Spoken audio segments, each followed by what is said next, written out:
ગુજરાતનું સૌથી વિશાળ અને ભવ્ય water park and adventure park વડોદરામાં ધ એન્જોય સિટી લાવ્યું છે bumper offer buy one get two free, એ પણ માત્ર ને માત્ર 1000 રૂપિયામાં.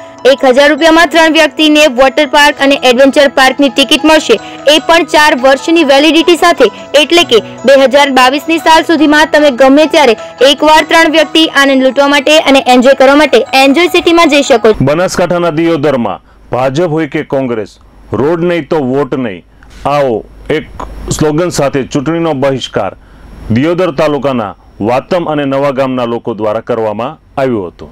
રોડ રસ્તાની માંગણીથી કંટાળી દિયોદર તાલુકાના વાતમ નવા ગામમાં ચૂંટણીના બહિષ્કારનું આયોજન કરવામાં આવ્યું છે. ત્યારે વાત કરીએ આપણે દિયોદરના આ એક ગામની. વાતમ નવાથી કોટડા ફોરણાવાળો જૂનો માર્ગ વર્ષોથી મેટલ કામ કરવામાં આવ્યું છે. કંઈક કેટલાય ધારાસભ્યો આવીને ગયા, પરંતુ પરિસ્થિતિ એની એવી જ રહી છે. વાતમ નવા ગામનો મોદી પરિવારોના 100 ઘરની વસ્તી ધરાવતા આ સુરતાન મોદી, મોહનભાઈ મોદી, શંકરભાઈ મોદી અને રાજુભાઈ મોદી વિસ્તારના લોકો ખેતરોમાં રહે છે અને જેઓના પરિવારો પણ ખેતરમાં રહે છે. પણ રસ્તાના અભાવે બાળકો શાળામાં અભ્યાસ કરવા આવવા જવામાં હાલાકીનો સામનો કરવો પડે છે. બાળકોને આંગણવાડી કેવી હોય એ તો હજી સુધી જોયો જ નથી.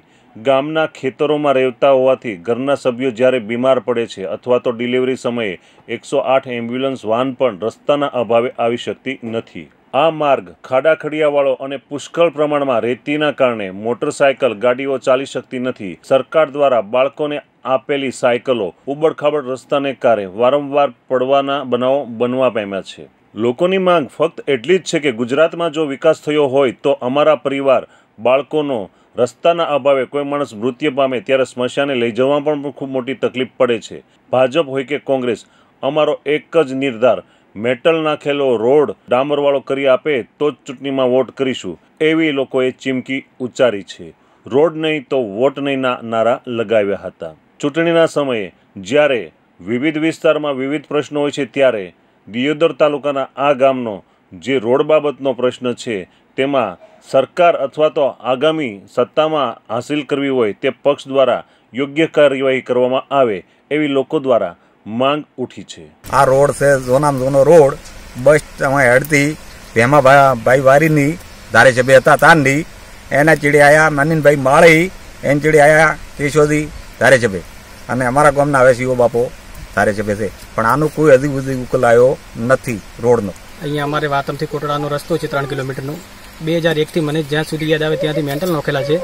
અહીંયા કેસાજી, એની પહેલાં અનિલભાઈ માળી, અત્યારના હાલના ચાલુ ધારાસભ્ય અમારા ગામના શિવા બાપા છે. અત્યારે અમે રોડની માગણી કરીએ તો રોડ બનતો નથી અને નાના બાળકોને અત્યારે બાળ મંદિરમાં જવાની એવી કોઈ અમને સુવિધા મળતી નથી અને પ્લસ 108ની પણ અમને સુવિધા મળતી નથી. અને ચોમાસાની અંદર અહીંયા અમારે વાતમ ગામમાં જવું હોય તો અમારે આમ ભમીને જવું પડે. અહીંથી ડૂચેપાડાથી વાતમમાં આવવું પડે છે. અહીંથી અમે ચાલી શકતા નથી ને બહુ તકલીફ પડે છે. પૂરી કરો કે રોડ નહીં તો વોટ નહીં. સરકાર ગમે તે ભાજપ હોય કે કોંગ્રેસ હોય, અમારી માગણી પૂરી થવી જોઈએ. વાતમથી કોટડા 3 કિલોમીટરનો રોડ કાચો મેન્ટલવાળો ખાડાવાળો છે, બરોબર. પછી જ્યારે ચૂંટણી આવે છે ત્યારે નેતાઓ આવે છે વોટ માગવા, ત્યારે વોટ માગે અને જીતે ત્યારે એ જીતીને ભૂલી જાય છે. પછી આ રોડ છે, રોડની અંદર ખાડા અને ખૂબ કાચો મેન્ટલવાળો રોડ છે. પછી જ્યારે મારા બાપા બીમાર હતા ત્યારે 108ને ફોન કર્યો. 108 આવી ત્યારે એમણે કીધું કે હવે પછી આ ખુલ્લું કીધું કે હવે પછી આવો ફોન ક્યારેય કરશો નહીં, કારણ કે આ રસ્તો ખરાબ છે અને ખાડા છે એટલે અમારી ઇમરજન્સી 8 આવી શકે તેમ નથી. એની અંદર કોઈ મહિલા હોય, જ્યારે ડિલિવરી હોય ત્યારે જો રસ્તામાં ખાડામાં આ ઠિયામાં જાય તો વચ્ચે ડિલિવરી થઈ જાય તો જવાબદારી કોની? કિશોર નાયક, GTV ન્યૂઝ, દિયોદર. પાટણ લોકસભા બેઠકના ભાજપના ઉમેદવાર ભરતસિંહ ડાભીએ વિજય મુહૂર્તમાં પ્રદેશ આગેવાનોની હાજરીમાં પોતાનું ફોર્મ ભર્યું હતું. દેશભરમાં લોકસભાની ચૂંટણીની જાહેરાત થઈ ગઈ છે ત્યારે વિવિધ પાર્ટીના ઉમેદવારો પોતપોતાનું ફોર્મ વિજય મુહૂર્તમાં ભરી રહ્યા છે.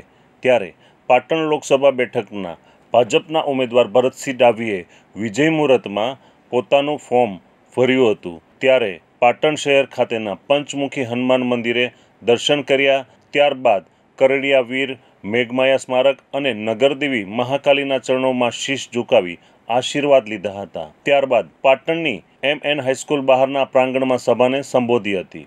આ પ્રસંગે ભાજપના દિગ્ગજ નેતાઓ ખૂબ જ મોટી સંખ્યામાં કાર્યકરો સાથે ઉપસ્થિત રહ્યા હતા, જેમાં કેન્દ્રીય મંત્રી હરિભાઈ ચૌધરી, પ્રદેશ મહામંત્રી KC પટેલ, પૂર્વ આરોગ્ય મંત્રી શ્રી શંકરભાઈ ચૌધરી, ધારાસભ્ય હિતેશ કનોડિયા, કરશનભાઈ સોલંકી, કીર્તિસિંહ વાઘેલા, પૂર્વ ધારાસભ્ય રણછોડ દેસાઈ, બાબુ દેસાઈ, મહામંત્રી ભારતસિંહ ભટ્ટેસરિયા, જુગલસિંહ ઠાકોર, જિલ્લા પ્રમુખ મોહનભાઈ પટેલ, મયંક નાયક સહિત કાર્યકરો પણ વિશેષ સંખ્યામાં ઉપસ્થિત રહ્યા હતા. હિતેશ કનોડિયાએ પોતાની આગવી છટામાં કોંગ્રેસ પર આકરા પ્રહારો કર્યા હતા. પ્રધાનમંત્રી નરેન્દ્ર મોદીને ફરીથી વડાપ્રધાન પદ પર બેસાડવા કટિબદ્ધ રહેવાની હાકલ કરી હતી. તો કાંકરેજના ધારાસભ્ય કીર્તિસિંહ વાઘેલાએ જણાવ્યું હતું કે તેમના ઉમેદવાર પાટણનો વિકાસ અને પાટણની પ્રભુતા માટે કાર્ય કરશે તેવું જણાવ્યું હતું. ત્યારબાદ રેલી સ્વરૂપે કલેક્ટર કચેરી પહોંચી નાયબ મુખ્યમંત્રી નીતિનભાઈ પટેલ, હરિભાઈ ચૌધરી, જયનારાયણ વ્યાસ, દિલીપ ઠાકોરની હાજરીમાં ભરતસિંહ ડાભીએ પોતાનું ઉમેદવારી ફોર્મ ભર્યું હતું. 40ના શુભ મુહૂર્ત પ્રસંગે વિશાળ ભારતીય જનતા પાર્ટીના કાર્યકરો સાથે ઉમેદવારી પત્ર ભર્યું. ખેરાળુ, સિદ્ધપુર, પાટણ, વડગામ, કાંકરેજ, રાધનપુર, ચાણસ્માના અનેકવિધ કાર્યકરો સાથે ઉત્સાહ સાથે ફોર્મ જે ભર્યું છે. ભારતીય જનતા પાર્ટી પાટણમાં જંગી બહુમતીથી મને વિજય અપાવવાની છે. કરીશું નરેન્દ્ર મોદીને જીતાડવાના છે. બસ એક લક્ષ્ય આ રીતે બધા. અને તમને તો એટલો જબરદસ્ત ઉમેદવાર મળ્યા છે સાહેબ. શ્રી હરદાભાઈ પટેલ, મંચસ્થ સૌ ભારતીય જનતા પાર્ટીના પદાધિકારીશ્રીઓ, સન્મુખ બેઠેલા સૌ. કિશોર નાયક, GTV ન્યૂઝ, દિયોદર.